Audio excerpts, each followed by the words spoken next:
Oi, pessoal. É um prazer retomar as nossas aulas de Direito Penal 3. Depois de tanto tempo afastados, diante de tantas incertezas, é muito bom a gente retomar alguma coisa que fazia parte da nossa rotina, muito embora por uma mídia diferente, de uma forma nova.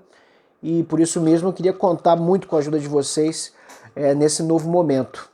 Eu já venho gravando vídeos há algum tempo, mas eu quero que vocês me deem um feedback, vai ser muito importante a crítica. Eu venho repetindo isso sempre, que a crítica é muito importante para que a gente aprenda de qualquer maneira. Essa é a única razão pela qual a gente corrige provas e exercícios. É a forma de criticar que leva a gente a aprender. E nesse sentido, eu tenho certeza que a maior parte de vocês é mais experiente do que eu na gravação de vídeos, no manuseio de mídias sociais. Então, eu queria contar com a crítica de vocês para a gente poder sempre melhorar nossas aulas. Bom, nosso tema são as lesões corporais. Eu queria retomar nossas aulas de lesões corporais que a gente teve antes da interrupção do semestre. E eu me lembro que nós tínhamos parado avaliando as modalidades de lesão corporal seguida de morte, a lesão corporal culposa e ainda a lesão corporal decorrente de violência doméstica. Faltavam ver esses três tópicos pelas minhas anotações. Se eu estiver equivocado, vocês me avisem e aí a gente complementa de alguma maneira o conteúdo, através da nossa aula no Jitsi ou numa outra forma complementar. Mas, retomando o nosso tema, vai ser importante de qualquer maneira que a gente relembre que as lesões corporais, elas são uma modalidade de crime contra a pessoa. As lesões corporais, elas acontecem quando o agente tem o desejo de ferir a integridade física ou a saúde de outrem. Nós vimos também que as lesões corporais, elas classificam, num primeiro momento, a partir da sua gravidade. Lesão corporal leve, descrita no caput, lesão corporal grave, descrita no parágrafo 1º, lesão corporal gravíssima, descrita no parágrafo 2º, e no caso do parágrafo 3º, nós temos a modalidade conhecida como lesão corporal seguida de morte. Perceba que nós estamos falando de uma lesão corporal que se parece muito com o homicídio, porque nós temos no homicídio e na lesão corporal seguida de morte um mesmo resultado naturalístico. Só que nós temos que lembrar que a teoria do direito penal que nós estamos utilizando desde 1984 no nosso Código Penal é a teoria finalística da ação, ou seja, não é o resultado que serve para classificar o delito, ou pelo menos não é o resultado sozinho que serve para que a gente classifique o delito, mas, ao contrário, a intenção do agente, que nesse caso não é a intenção de matar. Nas lesões corporais seguidas de morte, a intenção do agente é causar lesões corporais, é agredir, machucar, ferir, ofender a integridade física ou a saúde de outrem. Mas, na dinâmica dos fatos, essa intenção inicial evolui por circunstância alheia à vontade do agente para o óbito da vítima. Nesse caso, a gente está diante de uma modalidade de delito chamada delito préter-doloso, ou seja, existe uma intensificação do dolo do agente, repita-se, uma intensificação não voluntária. No primeiro momento, o agente tem dolo, ou seja, o que a gente costuma chamar doutrinariamente de dolo no antecedente. No primeiro momento, a gente tem o dolo de causar lesões corporais.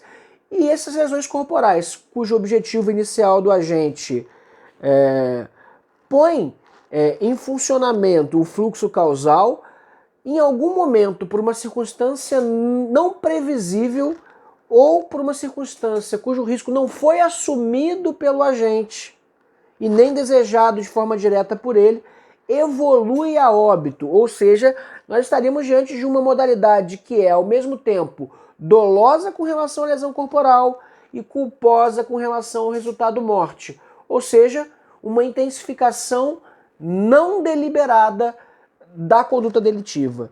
Nós temos um crime préter-doloso que tem, então, a culpa no antecedente e o dolo no consequente. A lesão corporal seguida de morte, pessoal, ela é um crime bastante grave, ela tem a pena de 4 a 12 anos de reclusão. Mas, por outro lado, ela pode ser invocada como uma tese defensiva, se a situação assim o permitir, para eliminar um tribunal do júri, por exemplo, a possibilidade de um tribunal do júri. Por quê? Porque se trata, na verdade, de uma modalidade do crime lesão corporal e não do crime de homicídio. né? Nós temos que lembrar que a competência do tribunal do júri é apenas para crimes dolosos contra a vida. No caso da lesão corporal, não se trata de um crime doloso, mas de um crime préter doloso. Lembrando pela última vez nessa nosso videozinho, dolo no antecedente, lesão corporal, culpa no consequente, morte como resultado. Então, o que manda na teoria finalística da ação? O que manda é a intenção do agente. A intenção era causar lesões corporais e não o óbito. É preciso que a gente preste muita atenção quando estiver falando desse delito. Por quê? Porque é preciso que as circunstâncias sejam descritas de tal maneira que fique evidenciado que o agente não tinha conhecimento prévio e aí, portanto, não teria assumido o risco. É muito comum que essa tese da lesão corporal seguida de morte, ela seja uma tese que venha se contrapor a uma acusação de homicídio doloso pela modalidade do dolo indireto, dolo eventual. Por quê? Porque no dolo eventual existe ali a previsibilidade do resultado e a indiferença. Na lesão corporal seguida de morte, não existe indiferença pelo resultado. Na verdade, as circunstâncias evidenciam que o agente não quis o resultado nem assumiu o risco por produzi-lo. Um exemplo bastante convencional, quando duas pessoas estão brigando e durante a briga uma das pessoas escorrega e bate com a cabeça em um obstáculo que não era visível, por exemplo, uma garrafa quebrada na areia da praia. O agente não queria provocar o resultado morte e nem contava que ali havia uma garrafa quebrada que pudesse causar o óbito, não era previsível, ou pelo menos essa seria uma tese defensiva.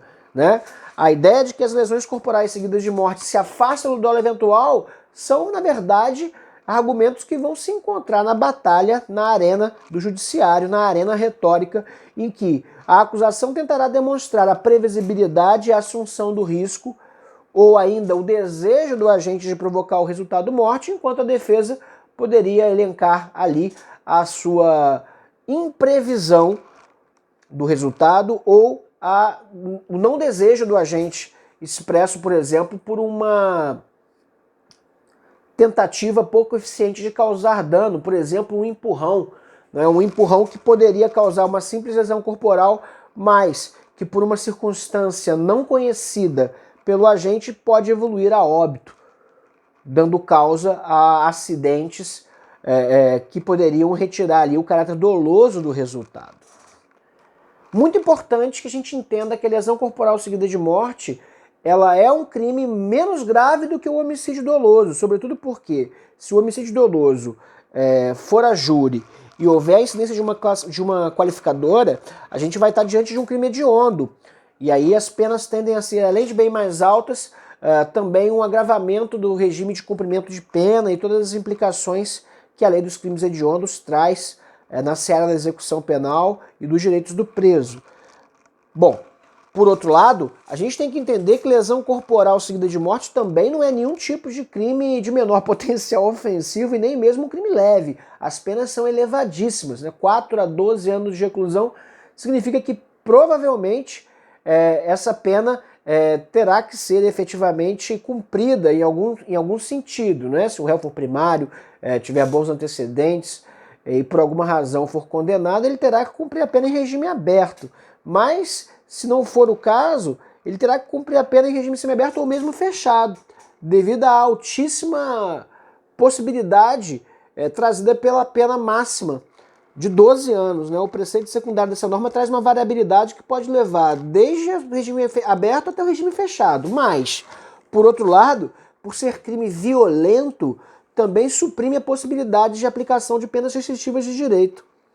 Observe que essa é uma situação bastante delicada, mas que pode vir a calhar como tese defensiva para escapar da competência do tribunal do júri.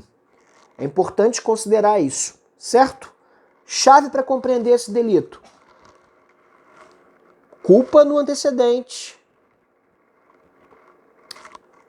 Perdão, já estamos com 9 minutos e 30 segundos de vídeo. Eu não vou apagar o vídeo inteiro por causa desse pequeno equívoco e eu ainda estou aprendendo a usar as ferramentas de edição. Então, chave para compreender esse delito: dolo no antecedente, dolo, desejo de causar lesão corporal e culpa no consequente, ou seja, o resultado morte foi culposo pela via da negligência, da imprudência ou da imperícia. Notadamente, nesse caso, quase sempre pela via da imprudência. Certo, pessoal? Muito obrigado. Qualquer dúvida a respeito dessa matéria, vocês já sabem, tem meus contatos, a gente tem nosso encontro remoto no Jitsi e a gente vai conversando.